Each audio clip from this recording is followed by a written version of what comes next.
correctly, chemical anchor is stronger than the stone material that it is mounted in. But if carelessly mounted, you'll risk that the chemical anchor comes loose from the material. Chemical anchor attaches to all materials, from concrete bricks and lightweight concrete to natural stone. Chemical anchor attaches to all the cavities, little bumps, pinholes, and cracks in the stone material, and the threads in the threaded rods. Therefore, it's very important to thoroughly clean out the hole before filling it with a mass. Otherwise, you run the risk of the installation coming loose as the mass attaches to dust and other loose particles, instead of the intended material. We at Essve have developed a simple and safe method to avoid the risk of the chemical anchor being mounted incorrectly. 1. Remember that the hole must be completely free from dust and loose particles. 2. The hole must have the right depth and dimension in relation to what you intend to install. 3. The chemical anchor must also cure properly.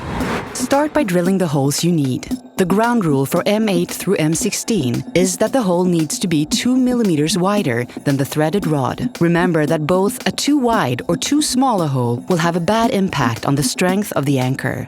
The deeper you attach the threaded rod into the stone material, the better load capacity it will have. Our methods and equipment to clean holes ensure that they are sufficiently free from dust. You'll find the pump and brush at a specialized retail outlet. Start by blowing out and then brushing the hole thoroughly. Rotate the brush as you put it into the bottom of the hole and then pull it straight up. Make sure that you do this 4 times in a row.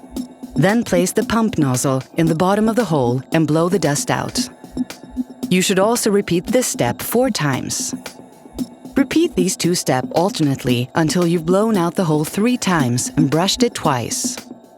Do not try to use a vacuum cleaner instead, because you'll surely not reach all the way down and get rid of all the particles at the bottom of the hole. In order for the chemical anchor to harden properly in the hole, the hardener and the base must mix. This is done in the mixer nozzle. To ensure the correct mix, simply pump out a string of the chemical anchor onto a plastic bag. Approximately 3 pumps until it has a uniform gray color.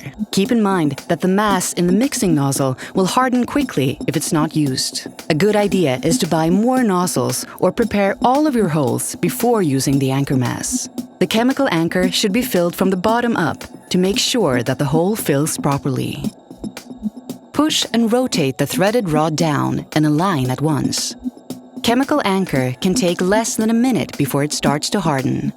The time for the mass to cure depends on the temperature in the stone material. Check the table Curing Times to see what applies to your specific job. When the mass has fully hardened, it's easy to knock away the surplus from the threaded rod with a hammer.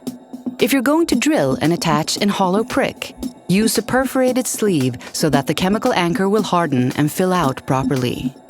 Don't try to wipe any unhardened mass away, as the mass might stick to the threaded rod and ruin the threads.